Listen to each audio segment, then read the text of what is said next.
भगवान शिव को क्यों करना पड़ा था विष्णु अवतार नरसिंह को शांत, जानिए रहस्य। जय श्री कृष्ण। दोस्तों, आज की कहानी में हम बात करेंगे कि हिरण्यकशिपु का विनाश करने वाले नरसिंह भगवान का क्या हुआ। हिरण्यकशिपु के वध के बाद क्या वो ब्रह्मांड में विचरण करते रहे या अदृश्य हो गए, या फिर उनका वध किया गया। दोस्तों, सनातन धर्म के इतिहास में जब भी अधर्म, क्रूरता और निर्दयता को बढ़ावा देने वालों ने जन्म लिया है, उनका निश्चित ही विनाश हुआ है। सृष्टि के पालनकर्ता भगवान विष्णु ने कई युगों में अलग अलग रूपों में आकर अधर्म का नाश किया है। द्वापर में भगवान कृष्ण द्वारा कंस वध से लेकर महाभारत तक, त्रेतायुग में भगवान राम द्वारा रावण का वध और सत्ययुग में भगवान नरसिंह द्वारा हिरण्यकश्यप का वध। इनके अतिरिक्त भगवान विष्णु ने और भी अनेक अवतार लिए और पापियों का विनाश किया। आज की इस कड़ी में हम कुछ ऐसा बताने जा रहे हैं जो आपने कभी न सुना हो। आइए इस कथा के माध्यम से जानते हैं कि आखिर नरसिंह अवतार का क्या हुआ। सत्ययुग में एक अत्यंत निर्दयी असुर हिरण्यकशिपु था, जो दैत्यों का राजा था। आज से लाखों वर्षों पहले सत्ययुग में, जब मंदराचल पर्वत की घाटी में लगभग कई सौ वर्षों से निरंतर केवल मात्र एक ही स्वर गूंज रहा था, ओम वेदात्मा विद्महे हिरण्यगर्भ धीमहि तन्नो ब्रह्म प्रचोदयात्। ओम वेदात्मा विद्महे हिरण्यगर्भ धीमहि तन्नो ब्रह्म प्रचोदयात्। दरअसल कई वर्षों से ब्रह्मदेव की असीम कठिन तपस्या करता आ रहा यह महाबलशाली असुर कोई और नहीं बल्कि स्वयं हिरण्यकशिपु था। हिरण्यकशिपु की इस महाहठी कठिन तपस्या को देख इंद्र देव समेत सभी देवताओं को अपना भविष्य घोर अंधकार में डूबने की अनुभूति होने लगी, जिसके बाद देवताओं से रहा न गया और वे सभी भागे भागे ब्रह्मलोक चले आए। ब्रह्मलोक आते ही इंद्र देव समेत सभी देवताओं ने ब्रह्मदेव को अपना अभिवादन देते हुए ब्रह्मदेव के सम्मुख अपनी चिंता व्यक्त करने लगे। पितामह, इसके पूर्व के अत्यंत विलंब हो जाए, आपसे विनम्र प्रार्थना है कि कृपया आप पहले से ही महाबलशाली हिरण्यकशिपु को कोई भी साधारण सा वरदान देकर संतुष्ट कर दें। देवराज, कदाचित आप भूल रहे हैं कि हिरण्यकशिपु कई वर्षों से अत्यंत कठोर तपस्या में लीन है। ये स्वयं मां प्रकृति का ही अटूट नियम है कि जैसी तपस्या वैसा ही फल। ये सुनकर इंद्र देव सहित समस्त देवगण व्याकुल हो उठे और सभी स्वर्गलोक को प्रस्थान कर गए। यहाँ पृथ्वी के मंदराचल पर्वत की घाटी में हिरण्यकशिपु बिना अपनी परवाह किए अत्यंत घोर तपस्या में लीन रहा। समय यूं ही बीतता चला गया और फिर एक दिन वह समय आ ही गया जब ब्रह्मदेव हिरण्यकशिपु के अति कठोर तपस्या से प्रसन्न होकर उसके सम्मुख प्रकट हुए और उससे अपना इच्छुक वरदान मांगने को कहने लगे। उठो वत्स, अपनी आंखें खोलो, हम तुम्हारे इस अति कठिन तपस्या से अति प्रसन्न हैं। ब्रह्मदेव, तुम जिस प्रकार की भी इच्छुक वरदान की कामना रखते हो हमसे मांग सकते हो। ब्रह्मदेव के मुख से यह वाणी सुन हिरण्यकशिपु ने ब्रह्मदेव से सीधे अमर होने का वर मांग लिया, जिसके प्रत्युत्तर में ब्रह्मदेव ने इसे प्रकृति के नियम के विरुद्ध बताते हुए किसी और प्रकार का अति कठिन और अति शक्तिशाली वरदान मांगने की सलाह दी। इतना सुनते ही हिरण्यकशिपु ने ब्रह्मदेव पर कटाक्ष करना शुरू कर दिया। उसने कहा, अमर होने का अधिकार प्रकृति ने तो केवल देवताओं को ही दिया है, क्यों ब्रह्मदेव? हम असुरों को तो कभी भी और कहीं भी मृत्यु का ग्रास बनाया जा सकता है। हमें पता था कि आप हमें अमरता का वरदान कभी भी नहीं देने वाले, इसलिए हमने पहले से ही इसका विकल्प सोच रखा था जिसे देने के लिए आप प्रतिबद्ध हैं। इतना कहकर हिरण्यकशिपु ने ब्रह्मदेव से ऐसा वरदान मांग लिया जिसे सुन स्वयं ब्रह्मदेव भी आश्चर्यचकित हो उठे। देवताओं ने तो जैसे अपना इंद्रासन अभी से ही खो दिया हो। दरअसल इस वरदान के दौरान हिरण्यकशिपु को ना तो कोई देवता, यक्ष, राक्षस, मानव या पशु मार सकता। इसके अलावा वह ना तो दिन में मरता और ना ही रात में। उसे ना किसी अस्त्र से मारा जा सकता और ना ही किसी शस्त्र से। वह ना धरती पर मरता और ना ही आकाश में, और उसकी मृत्यु ना तो घर के भीतर हो पाती और ना ही घर के बाहर। ब्रह्मदेव द्वारा वरदान प्राप्ति के पश्चात हिरण्यकशिपु अपने जीवन को लेकर पूरी तरह से सुनिश्चित हो चुका था।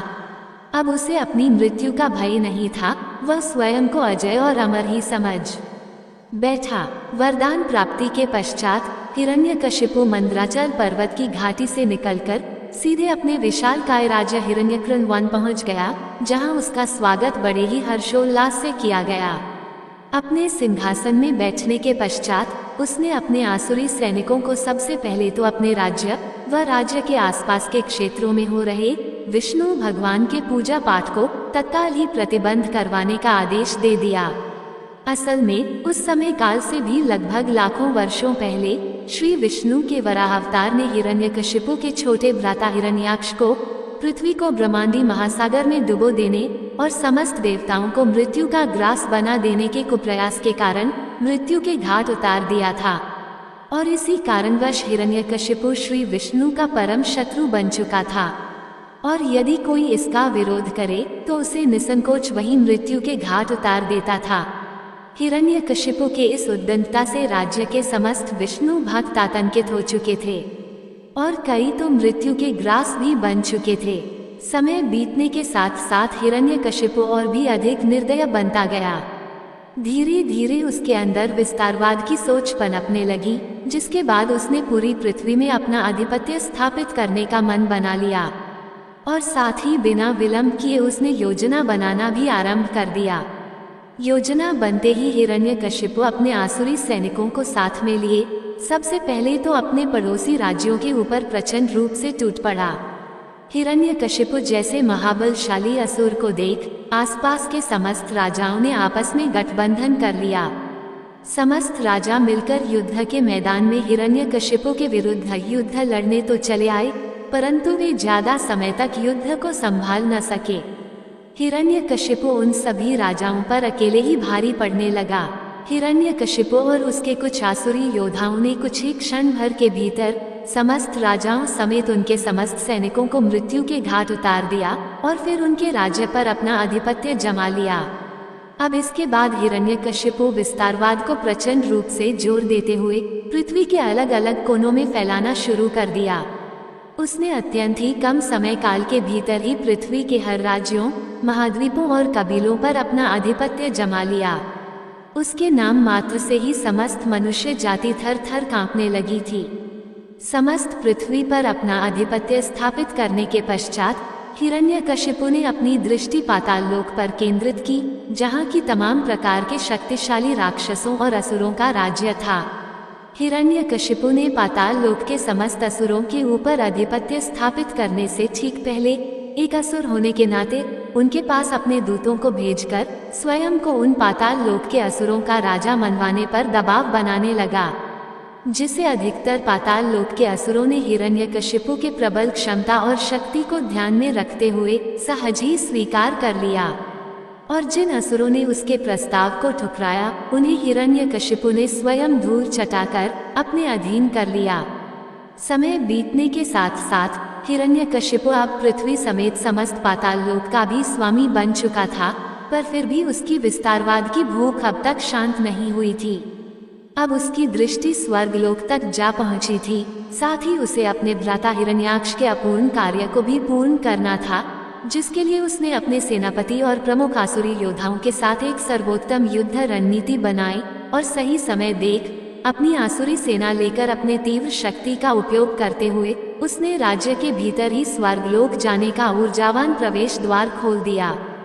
फिर उसी प्रवेश द्वार के माध्यम से हिरण्यकशिपु अपनी विशाल आसुरी सेना लेकर कुछ ही क्षण भर के भीतर स्वर्गलोक में प्रवेश कर गया और जोरों से ठहाके लगाता हुआ इंद्रासन के सम्मुख आ खड़ा हुआ। हिरण्यकशिपु को साक्षात अपने सम्मुख खड़े देख इंद्रदेव समेत सभी देवता विचलित हो उठे और क्रोधित होते हुए हिरण्यकशिपु को पृथ्वी वापस चले जाने की चेतावनी देने लगे। परंतु हिरण्यकशिपु देवताओं के सम्मुख खड़ा हुआ मात्र ठहाके ही लगाए जा रहा था, और देखते ही देखते उसके अनेकों आसुरी योद्धा स्वर्ग पर पांव जमा चुके थे। ये दृश्य देख इंद्रदेव समझ चुके थे कि अब युद्ध होना तो निश्चित ही संभव है, जिसके बाद युद्ध का बिगुल बजा और समस्त आसुरी और देव सेना आपस में एक दूसरे के ऊपर टूट पड़े। और यहाँ इंद्रदेव, अग्निदेव और सूर्य देव समेत समस्त देवता मिलकर हिरण्यकशिपु और उसके प्रमुख योद्धाओं को प्रचंड रूप से बराबरी का टक्कर दे रहे थे। देवता अपने विस्फोटक शक्तियों का उपयोग हिरण्यकशिपु समेत उसके समस्त प्रमुख आसुरी योद्धाओं पर खुलकर करने लगे, जिसमें कि हिरण्यकशिपु के समस्त प्रमुख योद्धा एक के बाद एक ढेर होते चले गए और यहाँ उसकी आसुरी सेना भी देव सेना के सम्मुख शक्तिहीन होती हुई दिख रही थी। यह मरण संहार का दृश्य देख हिरण्यकशिपु के क्रोध का ठिकाना न रहा, जिसके बाद हिरण्यकशिपु ने अपने शारीरिक बल के साथ साथ अपने प्रचंड शक्तियों का भी सदुपयोग कर अकेले ही समस्त देवताओं के ऊपर टूट पड़ा। उसने अकेले ही अपने लगातार प्रचंड शक्ति प्रहार से इंद्रदेव समेत सभी देवताओं को मारते मारते लगभग अचेत कर दिया। हिरण्यकशिपु का ये भयंकर रूप देख देवता भय से थर थर कांपने लगे और इससे पहले कि हिरण्यकशिपु सभी देवताओं को बंदी बनाता, सभी देव भयभीत होते हुए स्वर्ग से अंतर्धान हो गए। इंद्रदेव समेत समस्त देवताओं को युद्ध हारकर स्वर्ग से अंतर्धान होता देख देव सेना भी छिन्न भिन्न होने लगी, जिसमें कई देव सेना तो आसुरी सेना के हाथों वीर गति को प्राप्त हो गए और कई तो अपने प्राण बचाकर स्वर्ग से अंतर्धान हो गए। जिसके बाद हिरण्यकशिपु ने बड़े ही हर्षोल्लास के साथ स्वर्ग पर अपनी जीत का परचम लहराया और इंद्रासन पर विराजमान हो गया। स्वर्ग लोक को जीतने के बाद हिरण्यकशिपु ने कभी भी मुड़कर पीछे नहीं देखा। वो लगातार पूरे ब्रह्मांड में एक के बाद एक लोक और राज्य जीतता ही गया, जिसमें यमलोक और नागलोक प्रमुख थे। और एक समय ऐसा भी आया जब वैकुंठ लोक, ब्रह्मलोक, देवी लोक और कैलाश को छोड़ हिरण्यकशिपु पूरे ब्रह्मांड यानी कि तीनों लोकों का स्वामी बन चुका था। इंद्रदेव समेत समस्त देव हिरण्यकशिपु के भय से पूरे ब्रह्मांड में छिप छिपाए त्रिदेव के शरण में रहने लगे थे। उस समय काल में हिरण्यकशिपु को पूरे ब्रह्मांड में चुनौती देने वाला कोई भी नहीं था। समय यूं ही बीतता गया और फिर एक दिन वह अत्यंत ही दुर्लभ क्षण आया जब हिरण्यकशिपु की पत्नी कयाधु ने एक दिव्य शिशु को जन्म दिया और उस दिव्य शिशु का नाम प्रहलाद रखा गया। प्रहलाद को लेकर हिरण्यकशिपु अत्यंत ही प्रसन्न था। वह अपने पुत्र प्रहलाद को भी स्वयं की ही भांति त्रिलोकी असुर राज बनाना चाहता था। फिर कुछ वर्षों में ही कयाधु ने और भी 3 पुत्रों को जन्म दिया, जिनका नाम अनुहलाद, सहल्लाद और हल्लाद रखा गया। और तब तक हिरण्यकशिपु का ज्येष्ठ पुत्र प्रहलाद किशोरावस्था में पहुंच चुका था। प्रहलाद अपने चेतना अवस्था से ही भगवान विष्णु से अत्यंत ही प्रभावित होकर उनका परम भक्त बन चुका था। भगवान विष्णु से भक्त प्रहलाद का एक अटूट संबंध बन चुका था, जो कि आम संबंधों से परे था। भक्त प्रहलाद अपने गुरुकुल में शिक्षा प्राप्त करने के साथ साथ दिन रात श्री विष्णु की उपासना भी किया करते। समय बीतने के साथ साथ उनकी शिक्षा पूर्ण हुई, जिसके बाद उनके गुरु प्रहलाद को लिए हिरण्यकशिपु के पास लौटे और हिरण्यकशिपु के सम्मुख प्रस्तुत हुए। उस समय हिरण्यकशिपु मदिरापान में डूबा हुआ था। वह अपने पुत्र प्रहलाद को देख अत्यंत प्रसन्न भी हुआ, जिसके बाद प्रहलाद ने अपने पिता के चरणों में झुककर प्रणाम किया। अब तक तुमने अपने अध्ययन में निरंतर तत्पर रहकर जो शिक्षा प्राप्त की है, उसकी सारभूत व्याख्या हमें सुनाओ। जिसके बाद प्रहलाद अपनी शिक्षा की व्याख्या बताने से पूर्व श्री विष्णु को सादर प्रणाम करने लगा। प्रहलाद के मुख से श्री विष्णु का नाम सुनते ही हिरण्यकशिपु के नेत्र क्रोधपूर्वक लाल हो उठे और वह प्रहलाद के गुरु को भयंकर दृष्टि से क्रोधपूर्वक घूरने लगा। रे दुर्बुद्धि ब्राह्मण, ये तूने मेरी पीठ पीछे मेरे बालक को ऐसी क्या शिक्षा दे दी कि वह मेरे ही सम्मुख मेरे परम शत्रु विष्णु का नाम लिए जा रहा है।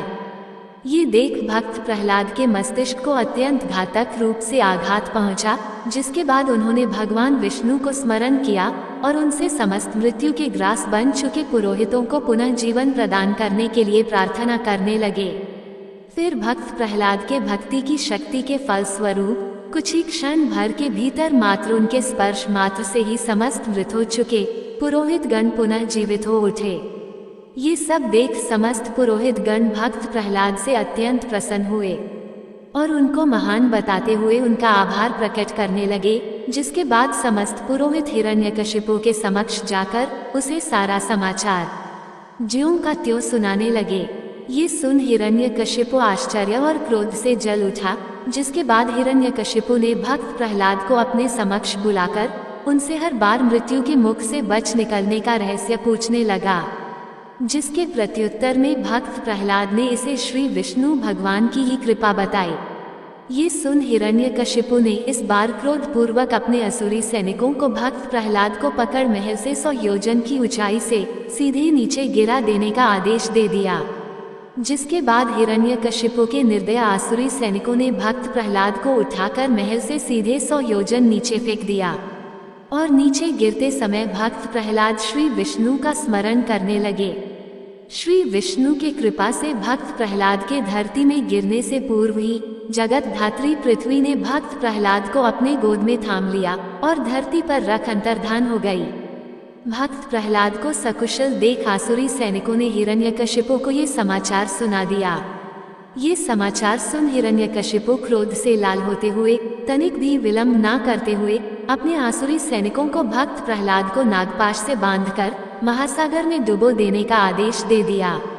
जिसके बाद उन आसुरी सैनिकों ने भक्त प्रहलाद को बंदी बनाकर नागपाश से बांधकर महासागर में डुबो दिया। परंतु भक्त प्रहलाद को नागपाश सहित महासागर में डुबो देने के पश्चात महासागर में जोरदार हलचल होने लगी। सभी ओर ऊंची ऊंची लहरें उठने लगी। महासागर के इस भयंकर हलचल को देख हिरण्यकशिपु ने भक्त प्रहलाद को एक मायावी बालक बतलाते हुए आसुरी सेना को उसे ऊपर से बड़ी बड़ी चट्टान शिलाओं से ढक देने का आदेश दे दिया। जिसके बाद आसुरी सेना ने महासागर में डूबे भक्त प्रहलाद को चट्टानों से ढककर उसके ऊपर हजारों योजन का ढेर कर दिया। पर अभी भी भक्त प्रहलाद महासागर के अंदर चट्टानों के बीच अचेत होकर भी अंदर ही अंदर भगवान विष्णु का स्मरण किए जा रहे थे। अचेत अवस्था में भगवान विष्णु को स्मरण करते समय वे स्वयं को भूल ही गए। वे श्री विष्णु को स्वयं के भीतर अनुभूत करने लगे, जिससे कि तत्काल ही नागपाश नष्ट हो गई। समुद्र में जोरदार कंपन होने लगी, जिससे कि असुरों द्वारा लादे गए समस्त चट्टान शिला झटके से दूर फेंकते हुए भक्त प्रहलाद महासागर से बाहर निकले और धरती पर पांव रखते ही उन्हें पुनः अनुभूत हुआ कि वे प्रहलाद हैं। जिसके बाद वे धरती में बैठकर विलाप करते हुए श्री विष्णु की स्तुति करने लगे। उनकी इस प्रकार तन्मयता पूर्वक स्तुति करने के कुछ क्षण पश्चात ही उनके सम्मुख स्व सृष्टि के पालनहार श्री विष्णु प्रकट हुए। साक्षात श्री विष्णु को अपने सम्मुख देख भक्त प्रहलाद गदगद हो उठे और उन्हें अभिवादन कर उनके चरणों में गिर पड़े। हे प्रहलाद, मैं तुम्हारी अनन्य भक्ति से अति प्रसन्न हूँ। तुम्हें जिस वर की इच्छा हो मुझसे मांग लो। ये सुन भक्त प्रहलाद अपने हर योनि में मात्र विष्णु भक्त ही बने रहने का वर मांगते हैं, जिसे भगवान विष्णु स्वीकृति दे देते हुए अन्य वर भी मांगने को कहने लगते हैं। जिसके बाद भक्त प्रहलाद समस्त प्रकार के पाप कर चुके अपने पिता हिरण्यक्षी को पाप मुक्त करने का वर मांग लेते हैं। जिसके बाद तथास्तु कहकर श्री विष्णु अंतर्धान हो जाते हैं। इसके बाद भक्त प्रहलाद वापस से महल में प्रवेश कर सीधे अपनी माता कयाधु के कक्ष की ओर चल देते हैं, जहां उन्हें माता कयाधु अपने सीने से लगा लेती हैं और उसी क्षण वहां हिरण्यकशिपु भी आ धमकता है। भक्त प्रहलाद को सकुशल अपनी माता के संग देख हिरण्यकशिपु गुस्से से हाथ मलता रह जाता है और गहरे चिंतन में पड़ जाता है। फिर उसे अपनी छोटी बहन होलिका का ध्यान आता है, जिसके बाद वह होलिका के पास बुलावा भेजता है।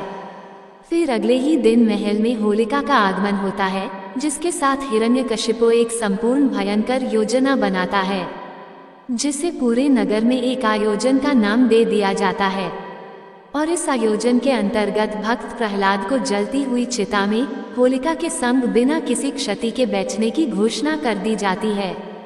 असल में होलिका को ब्रह्मदेव से आग में न जलने का वर प्राप्त था और इसी का लाभ उठाकर हिरण्यकशिपु भक्त प्रहलाद को मृत्यु के घाट उतार देना चाहता था। फिर संध्या होते ही इस मिथ्या आयोजन की शुरुआत हो ही जाती है, जिसमें कि कयाधु के न चाहते हुए भी बलपूर्वक भक्त प्रहलाद को होलिका के गोद में चिता के ऊपर बैठाकर आग लगा दी जाती है।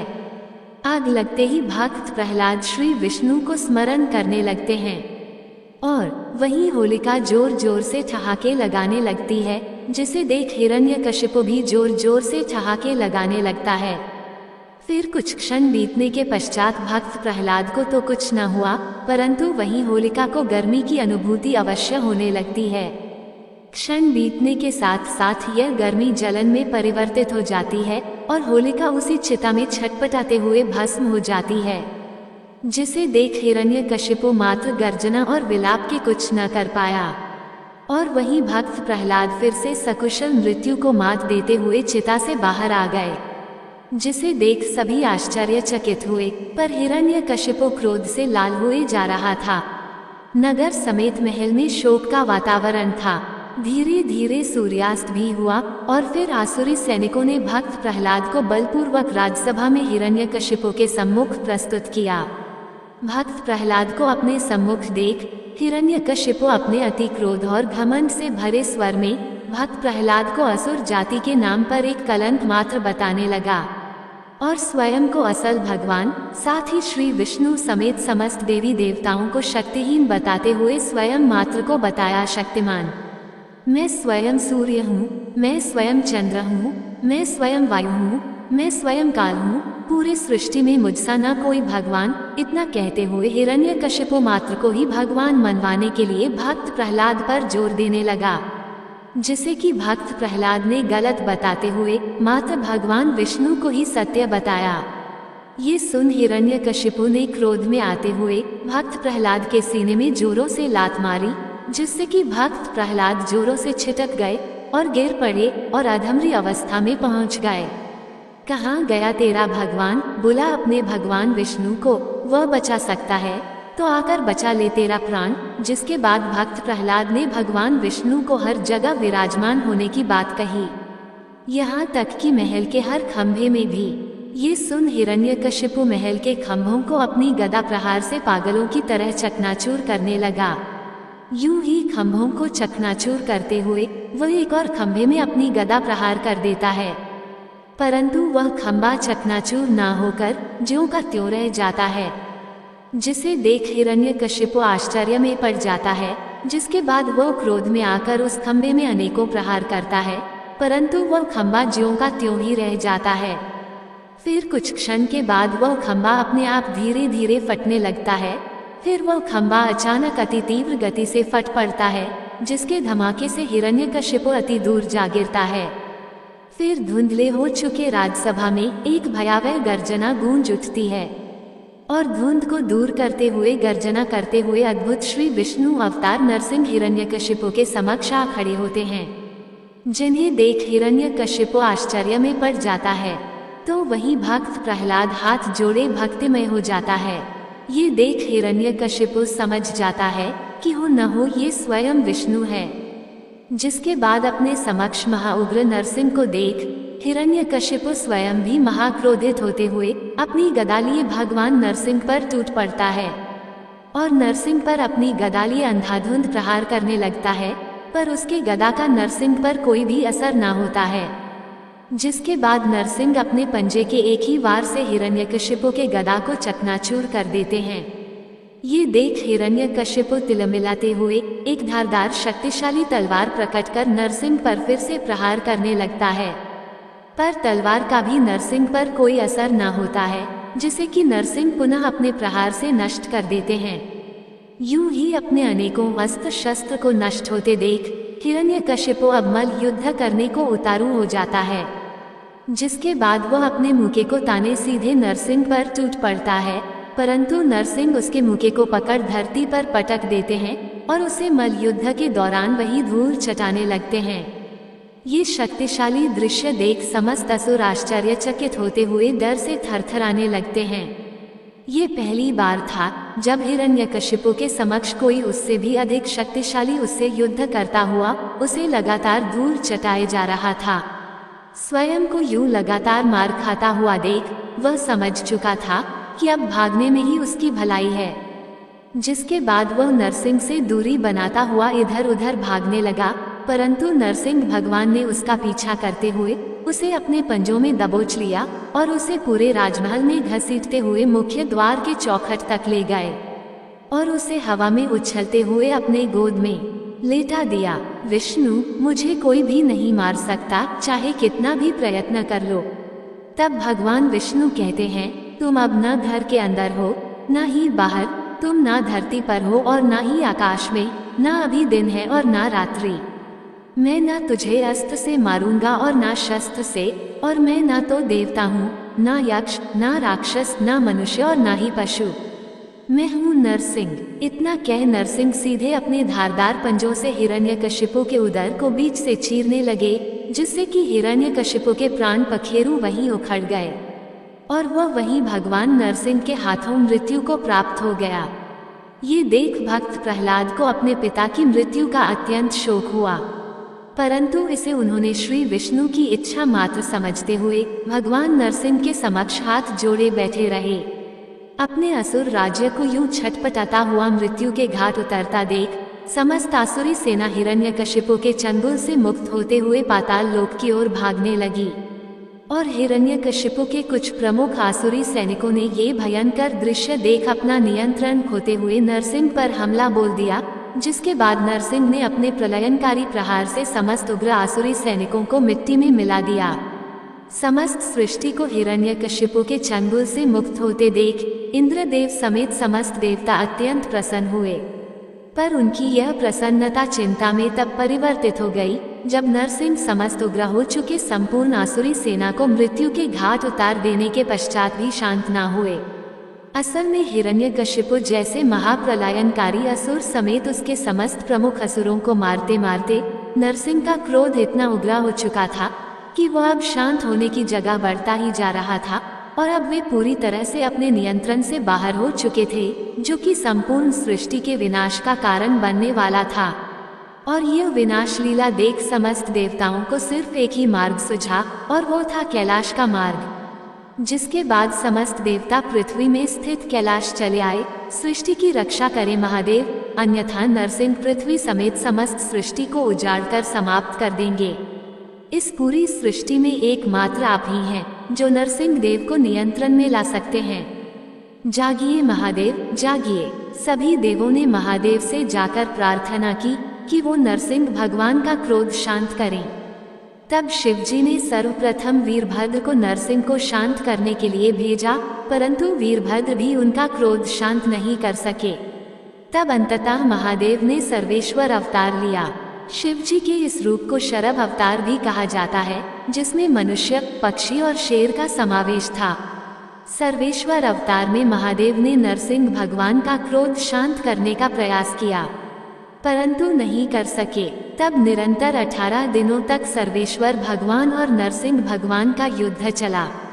इस युद्ध का कोई अंत नहीं दिख रहा था।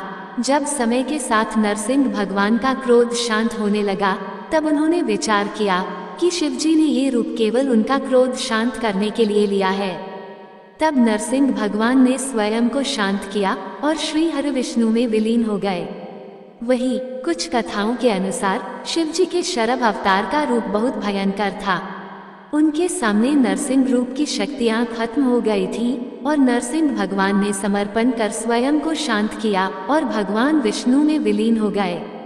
इस तरह भगवान नरसिंह का क्रोध शांत हुआ और शिवजी के शरभ अवतार द्वारा संपूर्ण सृष्टि को नरसिंह भगवान के क्रोध से बचाया गया।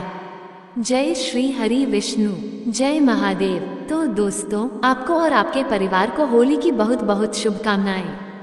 श्री हरि विष्णु और महादेव की कृपा आप पर बनी रहे। आपको ये कथा कैसी लगी, कृपया कमेंट करके जरूर बताएं। वीडियो पसंद आया हो तो लाइक करें और अपने दोस्तों के साथ शेयर करें। कमेंट बॉक्स में जय श्री हरि विष्णु लिखना ना भूलें, और ऐसी ही और भी बहुत सारी कहानियों को सुनने के लिए चैनल को सब्सक्राइब जरूर करें। धन्यवाद।